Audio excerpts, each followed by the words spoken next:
क्या आपको पता है कि इस दुनिया में हर मिनट लगभग 900 मिलियन के आसपास एक्टिव इंटरनेट यूजर्स हैं?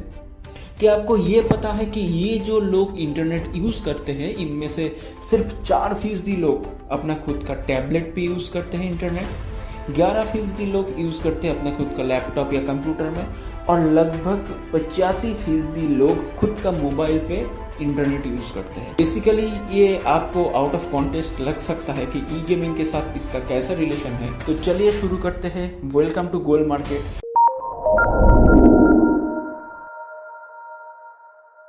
ई गेमिंग और कंप्यूटर गेमिंग को जानने से पहले हम लोगों को थोड़ा पीछे जाना पड़ेगा। 1951 की बात है जब यूनिवर्सिटी ऑफ मैनचेस्टर में फर्स्ट एआई टेक्नोलॉजी का इम्प्लीमेंटेशन एंड रनअप होने वाला था। उस समय स्वीडन का और यूरोप का जो ताबड़ चेस प्लेयर था उन सभी को बुलाया गया और वो एआई टेक्नोलॉजी इनबिल्ट जो कंप्यूटर था उसके साथ उन सभी प्लेयरों को गेम खिलवाया गया था। तो ये रिपोर्ट में आते हैं कि लगभग 14 से 15 बार हर चैंपियन को कंप्यूटर ने हरा दिया था। तो इसी के साथ लगभग कंप्यूटर गेमिंग का शुरुआत भी हो गया था। उसके बाद 1970 में फर्स्ट ऑनलाइन गेमिंग का शुरुआत हुआ। 1970 के बाद 1972 में फर्स्ट ई गेमिंग चैंपियनशिप हुआ था यूनिवर्सिटी ऑफ स्टैनफोर्ड के आयोजन में। स्पेस वॉर नाम की एक गेम के ऊपर यह चैंपियनशिप रखा गया था। ई गेमिंग का जो ग्रोथ हुआ था वो बेसिकली 90s के टाइम पे हुआ था। 90s के टाइम पे वर्ल्ड के हर एक कोने से छोटे छोटे व्यापारी लोग, छोटे छोटे ऐसे आईटी कंपनीज इस ई गेमिंग को कमर्शियलाइज करने के लिए बहुत सारे इन्वेस्टमेंट डाल दी। फिर जाके एक कंट्रोवर्सी भी खड़ा हुआ। ESPN जो बेसिकली एक स्पोर्ट्स अथॉरिटी है, स्पोर्ट्स जर्नल है, इन्होंने इस ई गेमिंग को स्पोर्ट्स मानने के लिए तैयार नहीं था, क्योंकि उन लोगों के मुताबिक ये ई गेमिंग बेसिकली अनप्रेडिक्टेबल, अनअकाउंटेबल था। तो ये कंट्रोवर्सी तब भी हो रहा था, आज भी हो रहा है, क्योंकि इसके लिए आपको ज़्यादा मैनेजमेंट की ज़रूरत नहीं है, ज़्यादा प्रेडिक्शन भी आप नहीं कर सकते हैं और ज़्यादा स्किल का भी ज़रूरत नहीं है।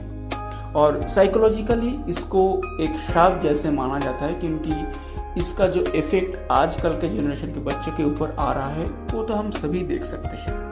ई गेमिंग का शुरुआत हो जाने के बाद इसका सर्टिफिकेशन को लेके पूरा विश्व में एक हल्ला मच गया, क्योंकि बेसिकली स्पोर्ट्स ऑर्गेनाइजेशंस जितने भी थे वो सभी ये ई गेमिंग के खिलाफ थे। सभी जगह जगह में ई गेमिंग तो चल रहा था पर इलीगली चल रहा था। उसके लिए कोई भी गवर्नमेंट के पास कोई भी ऑथेंटिकेशन और क्लियर नोटिफिकेशन भी नहीं था। फिर जाके 11 अगस्त 2008 में एक एशियन कंट्री साउथ कोरिया के बुसन में इंटरनेशनल ई स्पोर्ट्स फेडरेशन चालू हुआ। ये ई स्पोर्ट्स फेडरेशन चालू होने के बाद यूरोप का, अमेरिका का, एशिया का, साउथ एशिया, ऐसे बड़े बड़े देशों ने ये ई गेमिंग को कमर्शियलाइज भी किया, लीगलाइज भी किया, और इसके लिए बहुत सारे कंपनी, बहुत सारे छोटे छोटे व्यापारी, बहुत सारे इलेक्ट्रॉनिक गैजेट्स प्रोड्यूसर को भी मोटिवेट किया। तो बेसिकली ये था ई गेमिंग का हिस्ट्री। अब चलते हैं ई गेमिंग का कमर्शियल सेक्शन के ऊपर। इसके लिए सारे देश का गवर्नमेंट ने बहुत ही अच्छे स्टेप्स लिए।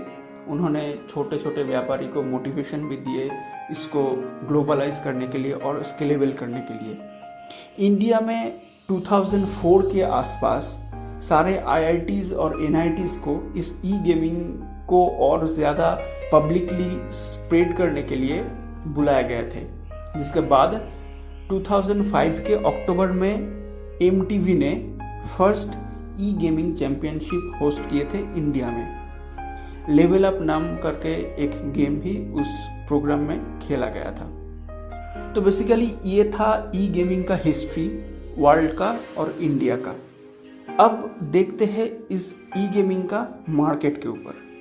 आज के विश्व में लगभग 2.5 बिलियन ई गेमर मौजूद है और इस ई गेमिंग के अंदर टोटल इन्वेस्टमेंट है लगभग 152.1 बिलियन यूएस डॉलर, जो इंडिया के जीडीपी का 6% के आसपास है। और इसका जो स्टैटिस्टिक्स है वो ये कहता है कि 2020 या 21 साल में ये 13.4% के आसपास बढ़ेगा और लगभग 200 बिलियन डॉलर के मार्केट ये कैप्चर करेगी। ये वर्ल्ड मार्केट के लिए बहुत ही अच्छा है, क्योंकि अभी कोरोना पैंडेमिक के बाद वर्ल्ड का इकोनॉमी बहुत ही डाउन हो रहा है, तो ये एक प्लस पॉइंट है वर्ल्ड मार्केट को, वर्ल्ड इकोनॉमी को सर्च अप करने के लिए। ई गेमिंग के अंदर आते हैं मोबाइल गेमिंग। जैसे कि मैंने पहले बोला, लगभग 85% लोग इंटरनेट सर्फिंग करते हैं मोबाइल पे वर्ल्ड के अंदर, तो ये ई गेमिंग भी मोबाइल में भी ट्रांसफ़र हो गया है। मोबाइल गेमिंग में लगभग 68.5 बिलियन डॉलर का मार्केट है, जो अगले एक साल में 10.2% बढ़ने भी वाला है। और आज के दिन में सबसे ज़्यादा ऑनलाइन गेम रकम की मार्केट है यूएस। वो अकेले इस ई गेमिंग के मार्केट को 36.9 बिलियन डॉलर इन्वेस्ट करता है। मोबाइल गेमिंग के अंतर्गत सबसे टॉप में जो दो गेम आते हैं वो है पहला पबजी और दूसरा जो गेम है वो है काउंटर स्ट्राइक। तो पबजी ने अकेला 2019 में 118 मिलियन डॉलर इन्वेस्ट किए हैं इस चैंपियनशिप के लिए और ये ई गेमिंग के लिए। और इंडिया में टोटल एस्टिमेटेड जो ई गेमिंग का मार्केट है, ओवरऑल सारे मोबाइल गेमिंग, सारे चैंपियनशिप, सारे के सारे जितने भी ऑनलाइन गेम्स है, उनके एस्टिमेटेड मार्केट है 1.1 बिलियन यूएस डॉलर, जो up to 2 billion US dollar के आसपास सर्जअप होने वाला है इस साल 2020 में।